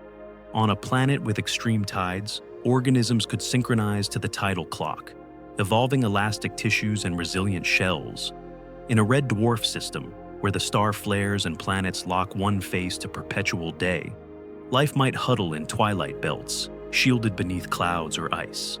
But adaptability has limits. Without long-lived energy sources, without a chemistry that can build and rebuild, without a climate that lingers near liquid water, the ladder toward complexity loses rungs. There is also the question of time. Evolution writes its longest chapters slowly. It took more than 3 billion years for Earth to move from simple cells to animals with nervous systems. This pace demands stars that do not hurry and planets that do not capsize, alternate histories with faster clocks, brighter, briefer suns, climate systems that swing like pendulums, bombardments that never quite end. Compress or interrupt the story until only the prologue fits. If all of this sounds precarious, that is because it is. Yet precarious does not mean unique. In a galaxy of hundreds of billions of stars, countless combinations of conditions will recur. Somewhere, there are other safe suburbs between spiral arms, other moons that steady other tilts, other planets with oceans and continents in a workable ratio. The lesson of the coin is not that it can land heads only once, but that it must land heads many times in succession for complex life to appear. The longer the sequence, the rarer the outcome. Not impossible, just precious. And what does this say about us? It suggests humility and attention. Humility because our existence depends on balances we did not set and cannot take for granted. Attention because we now hold a lever that few species ever grasp. We can alter the atmosphere, reroute rivers, dam heat in the sky. The same feedbacks that buffered snowballs and greenhouses across deep time will eventually re-equilibrate the planet. But our lives, our cultures, and our descendants live on shorter clocks. The coin still flips. The odds still matter. In the end, contemplating the universes that might have been is less about courting despair and more about sharpening wonder. We walk on a world whose chemistry, orbit, tides, geology, and sky have, for eons, stayed within the small tolerances that allow seas to remain liquid and minds to bloom. The improbable is not the opposite of the real, it is the texture of it. Every breath we take is an inheritance from a chain of favorable turns. Had the coin landed differently at any of a dozen junctures, there would be no breath, no coin, no one to ask these questions. that we can ask them at all may be the most extraordinary outcome of all. I hope you enjoyed this calm exploration of the coincidences that shaped our universe. If you're still awake, you'll find another journey waiting for you right here on the screen, one that will take you even deeper into the mysteries of the cosmos. Until next time, have a restful night and see you in the next video.